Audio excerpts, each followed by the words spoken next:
Hello friends, அனைவருக்கும் வணக்கம். நேற்று பார்த்தீங்கன்னா ஆடிப்புறம் அன்னைக்கு இங்கே குலதெய்வ கோயிலில் 2 அம்மனுக்கும் பார்த்தீங்கன்னா வளகாப்பு மாதிரி செஞ்சு வழிபடுறது வழக்கம்.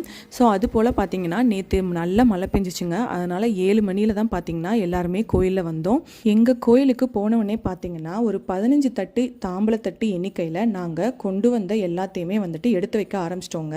ஒரு பொண்ணுக்கு வளகாப்பு பண்ணால் என்னென்ன சீர் செய்வோமோ அது மாதிரி பூ, வெத்தலைப்பாக்கு, தாலிக்கயிறு, மஞ்சள், குங்குமம், ஸ்வீட், பழங்கள் சொல்லிட்டு இன்னும் லிஸ்ட்டு போயிட்டே இருந்துச்சுங்க. அது மட்டும் இல்லை, ஒரு 5 வகையான சாப்பாடு கூட ஒவ்வொருத்தவங்க செஞ்சு கொண்டு வந்திருந்தோம்.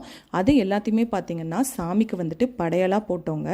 சாமிக்கும் பார்த்திங்கன்னா வளையல்லையே மாலை மாதிரியும் கிரீடம் மாதிரியும் செஞ்சு பார்க்குறதுக்கே ரொம்பவே அழகாக இருந்துச்சுங்க. அலங்காரம் ரொம்பவே சூப்பராக இருந்துச்சுன்னு சொல்லலாம். அதுக்கப்புறம் சாமிக்கு நெய்வேத்தியம்லாம் பண்ணிவிட்டு நாங்களும் நல்லபடியாக சாமி கும்பிட்டுட்டு பிரசாதம்லாம் வாங்கிட்டு வீட்டுக்கு வந்துட்டோங்க. நம்ம சேனலில் வர வீடியோஸ் பிடிச்சிருந்தா லைக் பண்ணிக்கோங்க.